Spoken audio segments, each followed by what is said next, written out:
Hola y bienvenidos a Tucúa. Yo soy Daniel Jiville. En este episodio vamos a hablar de los primeros resultados derivados del registro internacional de pacientes con COVID-19 y enfermedades reumáticas. Las personas con enfermedades reumáticas inflamatorias requieren una consideración especial con respecto a la enfermedad por coronavirus causada por SARS-CoV-2. Muchos de estos individuos se consideran en riesgo de contraer infecciones graves debido a su estado inmunocomprometido como resultado de la enfermedad autoinmune subyacente y el uso de terapias dirigidas a la modulación inmunológica,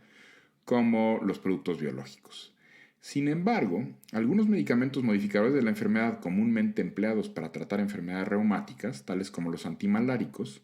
están siendo investigados como terapias para COVID-19.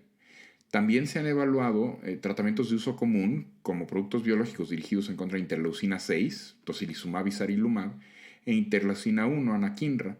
en pacientes con COVID-19 y esto fue cubierto en episodios previos. La fisiopatología de COVID-19 implica una respuesta inmune anómala, denominada como tormenta de citocinas, que también se puede acompañar de otros fenómenos como la coagulación intravascular diseminada. Se desconoce si los medicamentos inmunosupresores ponen a las personas con enfermedades reumáticas de fondo en un mayor riesgo de infección grave por SARS-CoV-2 y también se desconoce cómo guiar las decisiones de tratamiento en este sentido. Se necesita con urgencia tener una comprensión general de las características de COVID-19 en esta población para poder informar adecuadamente las pautas de manejo e identificar a individuos que están en alto riesgo durante la pandemia. La necesidad de estos datos para responder a preguntas clínicas clave fue rápidamente comprendida y coordinada a escala global por la comunidad de reumatólogos, investigadores y pacientes con enfermedades reumáticas a nivel global. A pesar de la reconocida trayectoria de investigación observacional de alta calidad sobre seguridad de los medicamentos en reumatología, dentro de múltiples registros de fármacos biológicos a nivel nacional, los datos inmediatos sobre resultados específicos en infección por COVID-19 tendrían que recopilarse de nuevo para satisfacer esta demanda. Y por lo tanto, la comunidad internacional de reumatólogos se movilizó a un ritmo sin precedentes para crear la Alianza Global de Reumatología COVID-19. En menos de una semana, esta alianza global desarrolló con éxito portales en línea y formularios de informes de caso para permitir que los proveedores de atención médica de todo el mundo puedan ingresar información sobre las personas que tienen enfermedades reumáticas y que han sido diagnosticadas con COVID-19. Los elementos del registro de datos incluyen el nombre del proveedor, la ciudad de origen, el país, el centro hospitalario y la información sociodemográfica individual a nivel de paciente, que incluye la edad, el género del paciente y la etnia. Se capturan estos datos sobre la enfermedad reumática, incluidos los medicamentos usados antes del diagnóstico de COVID-19, datos relativos a la actividad de la enfermedad y las comorbilidades presentes en estos pacientes. La información sobre la enfermedad relacionada con COVID-19 incluye la fecha de diagnóstico, la sintomatología, el tratamiento usado y los resultados y desenlaces, así como el ingreso hospitalario y el nivel máximo de atención, es decir, si necesitó oxígeno suplementario, ventilación mecánica asistida, terapia intensiva, etc. Los resultados de laboratorio para otras coinfecciones, concentraciones de interleucina 6, la presencia de linfopenia y otros datos también se recopilan si es que están disponibles. Debido a la legislación internacional en relación al uso de datos, en particular el Reglamento General Europeo de Protección de Datos, se crearon puntos de entrada de datos paralelos, uno limitado para los países participantes que pertenecen a EULAR y el otro para sitios a nivel global, y se aseguraron las plataformas de encuesta en algo llamado REDCap, que está alojado en los servidores de la Universidad de Manchester en el Reino Unido y la Universidad de California en San Francisco, donde los proveedores envían datos sobre personas con enfermedad reumática que han sido diagnosticadas con COVID-19 y ahí quedan almacenados. No se requiere un consentimiento individual del paciente para ingresar datos al registro, ya que fue determinado que consistía en una investigación sobre sujetos no humanos, es decir, que más bien se trata de un estudio hecho sobre un registro o una base de datos sin ser intervencionista, por la Autoridad de Investigación de Salud del Reino Unido, la Universidad de Manchester y las pautas federales tanto de los Estados Unidos como de UCSF y varias otras instituciones. Con base en estos datos, hasta el 1 de abril del 2020 había 110 individuos incluidos que tenían enfermedades reumáticas y que habían sido diagnosticados con COVID-19 en 6 continentes diferentes: Europa, América del Norte, América del Sur y Centroamérica, Asia, África y Oceanía. Y los datos, por lo menos los descriptivos que se obtuvieron, son los siguientes. La mayor parte de los pacientes con enfermedades reumáticas e infección por COVID-19 son mujeres, 72% de los pacientes eran mujeres, 18% de los pacientes eran mayores de 65 años, en el 36% de los casos los pacientes tenían artritis reumatoide, 17% tenía artritis psoriásica, 17% tenía lupus, 6% tenía un diagnóstico de espondilitis axial, 6% un diagnóstico de vasculitis, 5% síndrome de Sjögren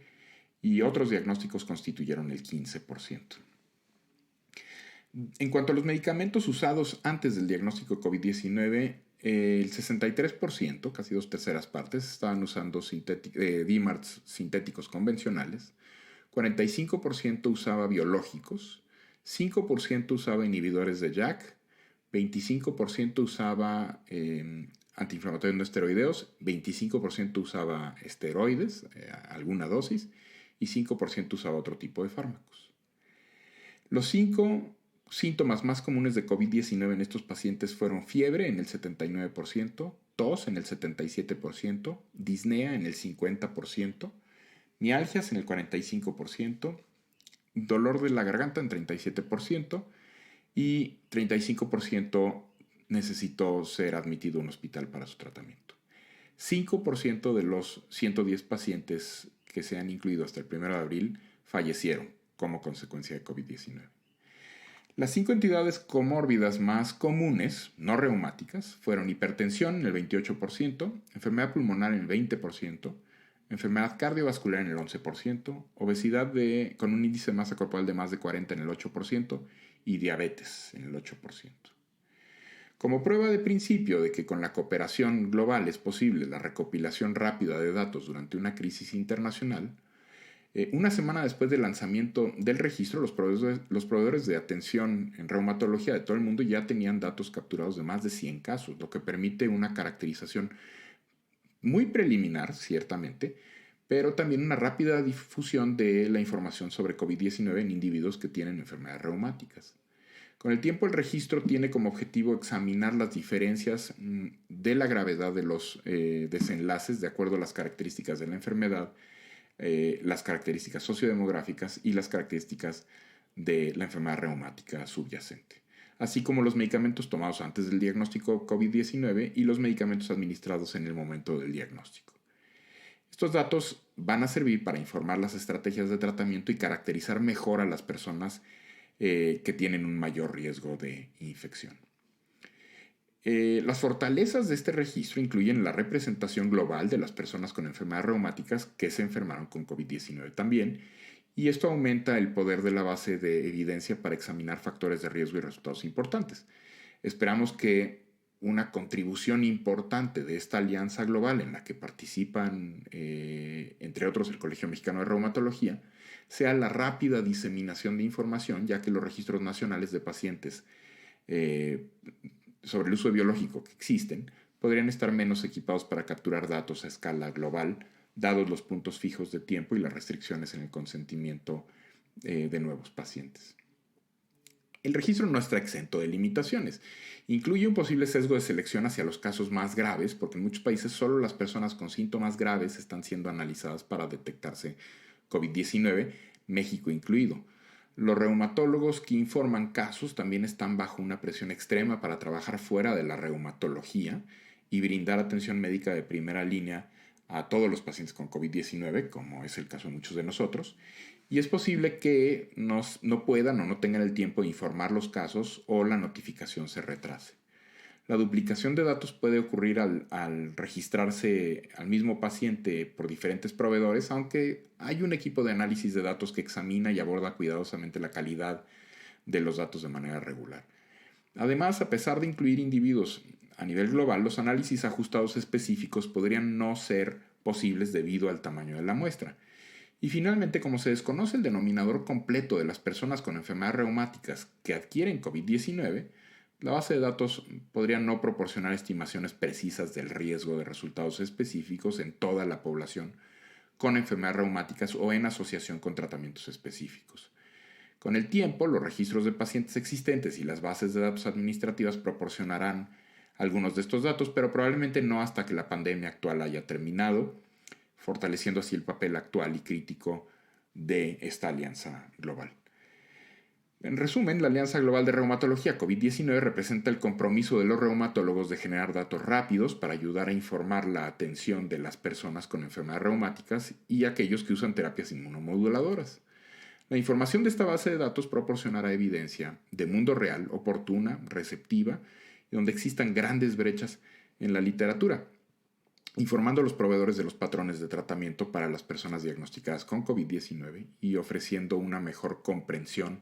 de los posibles factores de riesgo asociados con resultados graves en la población con enfermedades reumáticas. Dejaré la referencia electrónica para que consulten el artículo, que es corto,